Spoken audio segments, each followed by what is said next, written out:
You ever have a birthday party where the only gift you receive is a bus ticket, a cheap plastic trash bag, and a lifetime ban from the only place you ever called home? That was my 18th birthday. My father, Richard, stood in the hallway, blocking the door, his face a mask of stone.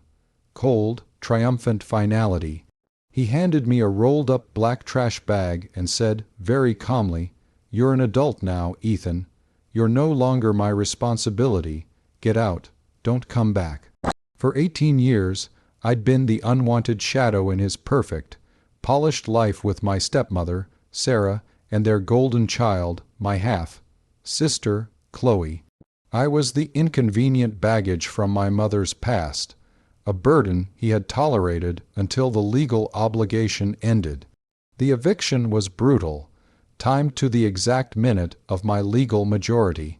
What Richard and Sarah didn't know, what no one, including me until a few weeks later, knew, was that the man Richard spent 18 years silently despising, my biological father, had not died penniless in a car crash, as I'd been told. He was a brilliant, eccentric venture capitalist named Arthur Hayes, and he had quietly left me, his only son, an ironclad trust fund that had just matured, worth an astounding $8.5 million. Richard threw me out expecting me to fail, to flounder, and to eventually come begging back. Instead, he unknowingly activated the inheritance that transformed the penniless outcast he threw out with a trash bag into a multimillionaire. The question I wrestled with wasn't if I should spend the money, but how I should use that newfound, astonishing financial power to pay Richard and Sarah back for every single moment of neglect, cruelty, and the ultimate act of abandonment. Was I too harsh to use my silent fortune to systematically dismantle the comfortable life they built on my misery? Tell me if you would have done the same thing. To truly understand the depth of the betrayal, you need the backstory of my two fathers. My mother, Amelia, was a kind, creative soul who died when I was only 3. The story I was always told was that my biological father, Arthur, died shortly after I was born in a tragic accident, leaving no estate. When I was 5, my mother married Richard. Richard was everything Arthur wasn't: conventional, obsessed with appearances, and financially cautious, bordering on stingy. Richard worked in mid-level management, and his life was all about maintaining a certain image in their affluent suburban neighborhood. He loved my mother, but he never loved me. I was a constant reminder of Amelia's brief, passionate life before him. When my half-sister, Chloe, was born 2 years later, the difference in treatment was immediate and brutal. Chloe got the sunny, large bedroom. I got the cramped, dusty attic room. Chloe got piano lessons and European vacations. I got hand-me-down clothes and an hourly chore list. Sarah, my stepmother, was Richard's mirror image. She excelled at passive aggression. She never yelled, but she perfected the art of making me feel like an invisible, costly mistake. She'd sigh loudly when I asked for a new pair of sneakers, and constantly remind Richard how expensive my appetite was. I internalized the message quickly. I was a burden. My existence was a continuous study in contrasts. I'd watch the 3 of them laughing downstairs, eating gourmet dinners, while I ate a solitary, microwaved meal in the kitchen. Every milestone of my teenage years, getting my driver's license, high school graduation, was met with Richard and Sarah looking relieved, not proud. They were simply counting down the days until my legal age of majority. Richard had always been meticulous about the date. He repeatedly made it clear, once I turned 18, the financial obligation ended. You will be expected to contribute to rent, or find your own way. He'd announce every few months, usually at the dinner table in front of Chloe, who would just smirk. I knew he was serious, but I never anticipated the cold, calculated timing of the final blow. The day came, August 14th, 12:01 a.m. I had just walked in the door after a late shift at my minimum wage job. Richard was waiting for me. He didn't even wish me a happy birthday. He just had the trash bag, the bus ticket to the nearest major city, and the chilling words, "The grace period is over. Pack what you can carry. You have until morning." I packed 5 changes of clothes, my high school diploma, and a handful of books. That black trash bag became the symbol of everything they thought I was worth. Disposable, cheap, and easily forgotten. I spent the next 3 weeks couch, surfing, scared, angry, and utterly alone. I was convinced my life was already a failure. I was looking for a room to rent, scraping by on fast food wages, sleeping on a friend's floor. Then I got a registered letter from a major Manhattan law firm. I almost threw it away, thinking it was a debt collector. The envelope was heavy, formal, and addressed to **, Ethan Hayes. I opened it, and the world tilted. The letter explained that upon the death of Arthur Hayes, my biological father, an irrevocable trust had been established for my benefit. The terms stated that the trust was to remain completely blind, managed by the firm, until I reached my 18th birthday, at which point the principal and all accrued interest would be released to me, unconditionally. The trust was valued at $8,540,000. The letter contained an account number and a certified bank check for $50,000 to cover immediate expenses. Arthur Hayes hadn't died penniless. He had died a brilliant, wealthy man who had arranged his estate to protect his son from exactly the kind of financial predators his family feared.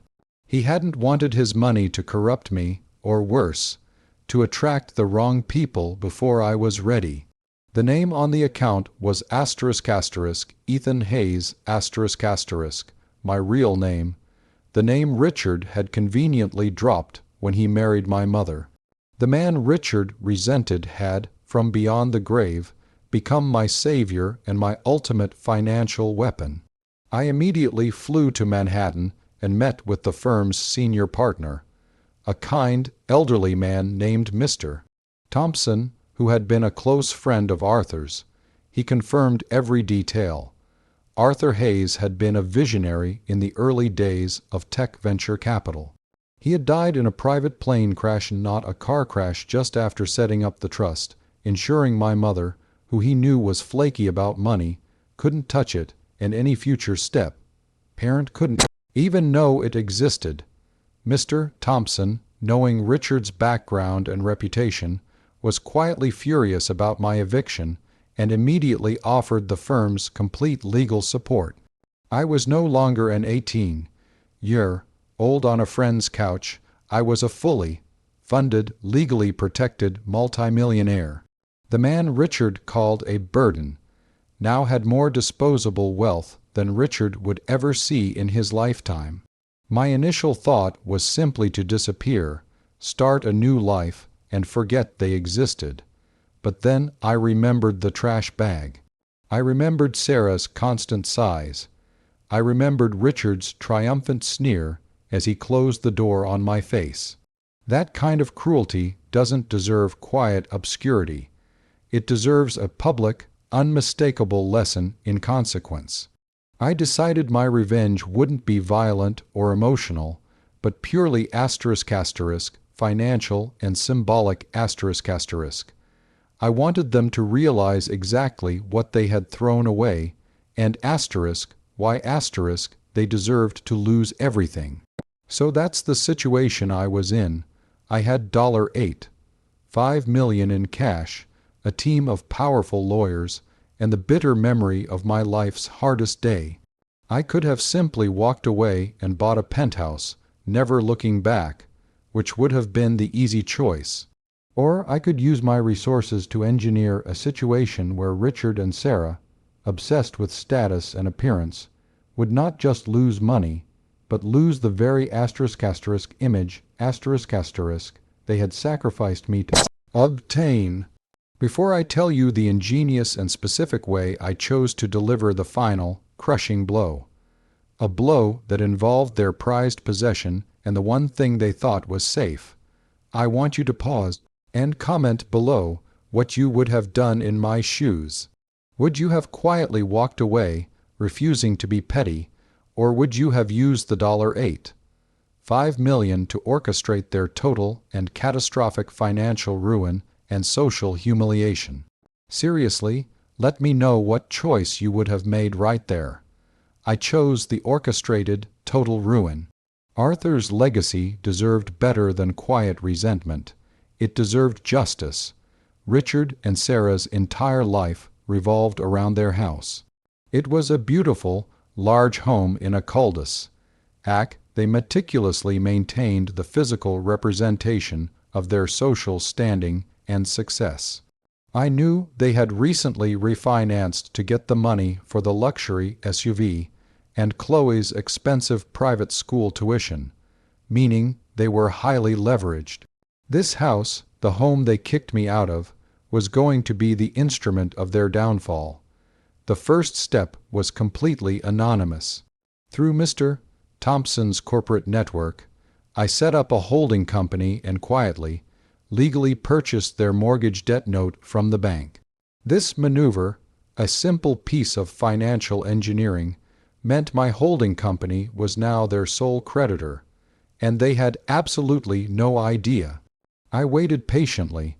I knew Richard's finances were stretched because of their sudden lifestyle upgrade. He was meticulous, but not wealthy enough to handle a single missed payment. The moment came 3 months later. Richard, distracted by a demanding project at work and relying on Sarah to handle the automated payments, missed the October payment due date by 10 days. My lawyers were notified immediately. My instruction was simple: no grace, immediate foreclosure proceedings. We did not send a reminder, we sent the notice of default. The shock on Richard's face when he received the legal documents, not from his usual massive bank, but from an unknown LLC he couldn't trace, was, I was later told, priceless. He spent 2 days frantically calling his lawyer, who could only confirm the debt was legally purchased and the foreclosure was completely legitimate. The final confrontation had to be public and symbolic. I learned that Richard and Sarah were hosting their annual, lavish neighborhood Christmas party, a tradition they used to cement their social standing. The eviction date was strategically set by my legal team for the evening of the party ***. My goal wasn't just to make them homeless. It was to strip them of the social currency they valued more than their own son. I arrived in a sleek, unmarked black car, accompanied by 2 of the firm's legal representatives and 3 uniformed deputy sheriffs, there to enforce the court-ordered eviction. The house was blazing with festive lights and expensive decorations. The driveway was packed with luxury cars. Inside, the muffled sounds of laughter and holiday music confirmed the party was in full swing. When the officers knocked, the music stopped. Richard, dressed in a crisp sweater and slacks, opened the door, a forced smile of greeting on his face. The smile froze when he saw the uniforms. One of the deputies, holding a clipboard, spoke clearly. "Mr. Richard Davies, we are here to execute a court-ordered eviction and repossession of this property on behalf of the creditor, Stonebridge Holdings, LLC." Richard stammered, "This is impossible. There's a mistake. We're current on our payments." Sarah rushed to the door, her face paling as the guests in the living room began whispering. My lawyer, M.S. Cho, stepped forward, holding the paperwork. "Mr. Davies, your payment was 10 days late. The debt holder, my client, chose to exercise their right to acceleration. This property is now under possession. Everyone needs to leave immediately." That's when I stepped out from behind the lawyers. I wasn't the broken kid in the trash bag anymore. I was clean, well dressed, and radiating an unsettling calm. Richard's face went through 3 distinct phases. First, utter shock at seeing me. Second, confusion, and finally, white, hot, furious realization. "Ethan, you caused this. How?" he choked out. "It's Ethan Hayes Richard. I corrected him, using my father's name, the name he erased." My voice was low, but carried perfectly through the sudden, deafening silence. "Remember you told me I was a burden, that I should go find some other sap to pay for my college dreams." I paused, letting the statement hang in the air for the stunned neighbors and guests. "Well, I found one. My real father. The one who had the foresight to leave me $8. $5 million. He was the sap who just bought your mortgage." The collective gasp from the party guests was the sweetest sound I'd ever heard. Sarah collapsed against the doorframe, her elegant party dress suddenly looking absurd. Richard stared at me, his eyes wide with the realization that he hadn't just kicked out a penniless teenager. He had kicked out the heir to a fortune that dwarfed his entire net worth, triggering the release of the funds that were now being used